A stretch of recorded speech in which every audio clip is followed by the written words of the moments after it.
Assalamualaikum warahmatullahi wabarakatuh. Kita bertemu lagi di channel Inspirasi Oktara. Di kesempatan video kali ini, saya ingin mengajak Anda semua untuk kembali mengingat bagaimana perjalanan bantuan program keluarga harapan maupun BPNT selama tahun 2021. Kesempatan kali ini adalah kesempatan spesial yang ingin saya bagikan kepada Anda, terutama kita sudah akan memasuki tahun 2022. Di kesempatan video ini, selain nanti saya akan merefleksi atau kembali mengingat bagaimana keberlangsungan bantuan PKH maupun BPNT di tahun 2021, saya akan memberikan informasi juga kepada Anda bagaimana nanti PKH dan BPNT untuk tahun depan atau tahun 2022. Baik, tidak perlu berlama-lama, mari kita mengingat kembali bagaimana keberlangsungan bantuan program keluarga harapan maupun bantuan pangan non tunai atau program sembako di tahun 2021. Kita mulai dari program keluarga harapan. Alhamdulillah, program keluarga harapan di tahun ini sudah dilaksanakan hingga tahap keempat atau tahap yang terakhir. Kita ketahui bahwa sejak tahun 2021, program keluarga harapan ini mengalami beberapa perubahan, terutama perubahan terkait dengan jumlah data bayar atau SP2D yang terbit di setiap terminnya.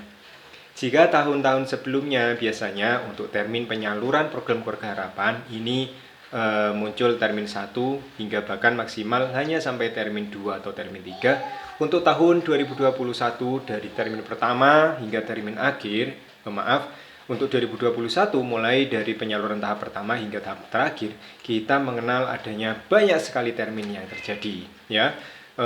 Kita lihat jika misalnya di tahap ketiga, ya, tahap ketiga ini terminnya sampai lebih dari 10 termin, ya, ada yang sampai 11 dan bahkan ada yang lebih.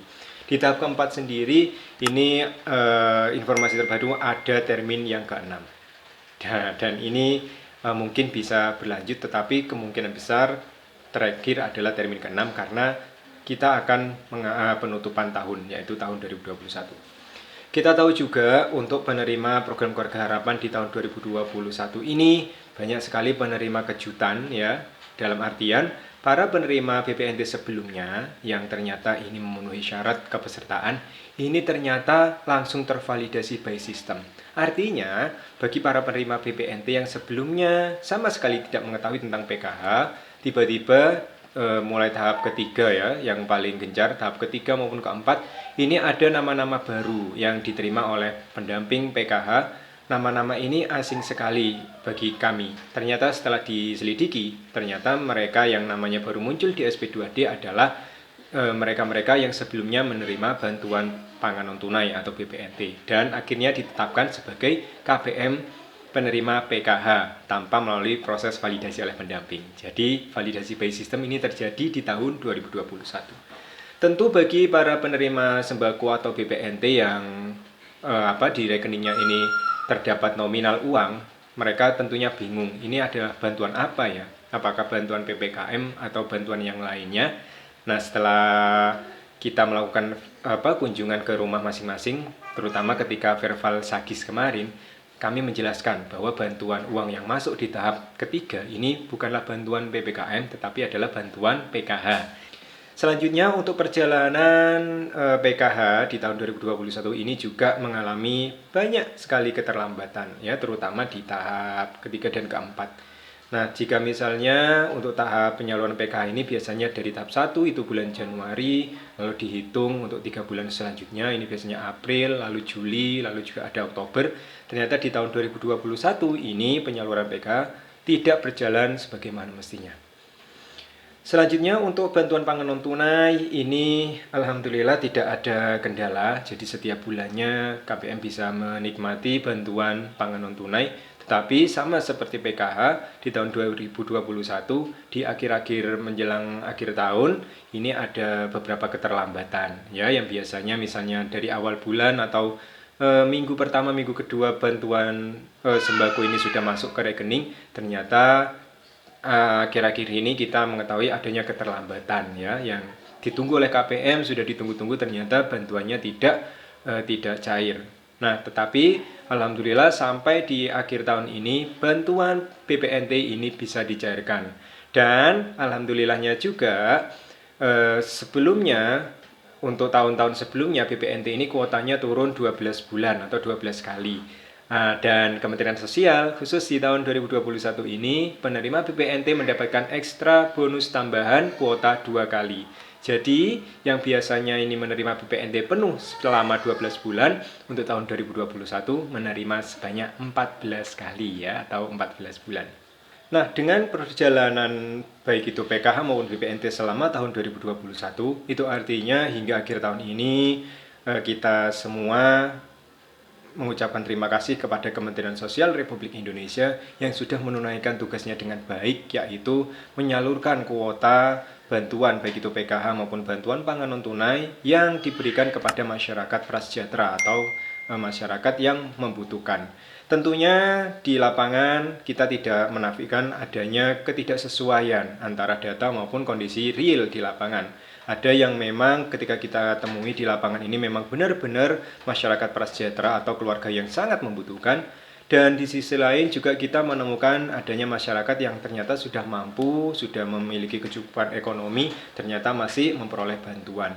Harapan ke depan kita berharap di tahap pertama ini ya, kita berharap bahwa keluarga yang sudah ekonominya mampu, mapan, dan sudah dianggap bisa mandiri mencukupi kebutuhan ekonominya, kita harapkan mereka segera sadar dan bisa mengundurkan diri secara sukarela ya, sebelum memang ada tindakan dari petugas maupun ada keputusan dari Kementerian Sosial Republik Indonesia. Nah, lalu untuk topik selanjutnya, bagaimana perjalanan PKH atau BPNT nanti di tahun 2022? Apakah PKH maupun BPNT sudah selesai hingga tahun 2021 ini ataukah masih berlanjut? Perlu Anda ketahui bahwa di rapat tahunan, yaitu rapat untuk penentuan anggaran di tahun 2022, Kementerian Sosial kebetulan sudah mengajukan pagu anggaran yang diperlukan untuk pelaksanaan program-program maupun pelaksanaan operasional dari Kementerian Sosial di tahun 2022. DPR Republik Indonesia ya, komisi yang menangani terkait dengan anggaran ini sudah menyetujui bahwa untuk tahun 2022 Kementerian Sosial memperoleh anggaran atau bisa memanfaatkan anggaran sebesar 78,25 triliun ya, 78 triliun sekian. Nah, jumlah sebesar itu ini digunakan sebaik mungkin, tentunya sudah direncanakan beberapa persen untuk apa, berapa persen untuk apa. Ibu Tri Risma hari ini Kementerian Sosial Republik Indonesia ini sudah menyampaikan 7 dari 78,25 triliun rupiah ini dimanfaatkan sesuai dengan pos-pos yang sudah direncanakan untuk tahun depannya. Untuk program Keluarga Harapan di tahun 2022, dari total 78,25 triliun, Kementerian Sosial menganggarkan sejumlah 28,7 triliun rupiah. 28,7 triliun rupiah untuk pelaksanaan pemberian bantuan sosial kepada para penerima manfaat program Keluarga Harapan.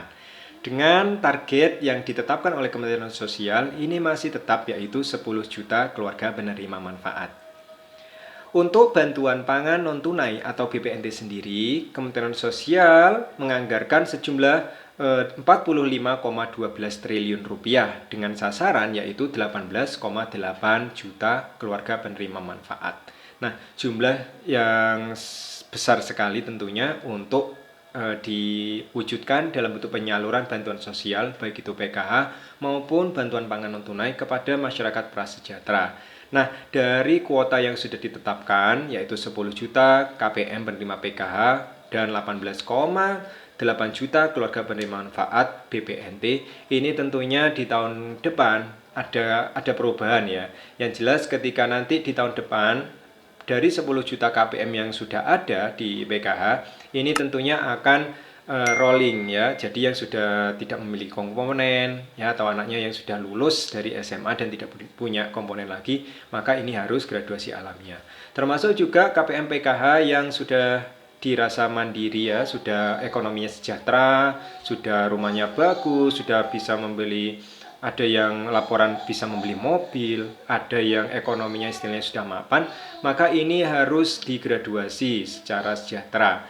Dan harapannya memang ke depan KPM yang sudah ekonominya mampu, mapan, ini tidak harus menunggu petugasnya atau tidak menunggu Kementerian Sosial untuk menggraduasi. Sebaiknya KPM yang sudah mapan ekonominya ini harus sadar ya, harus sadar bahwa bantuan yang diterimanya ini sudah cukup dan tidak perlu memperoleh bantuan lagi.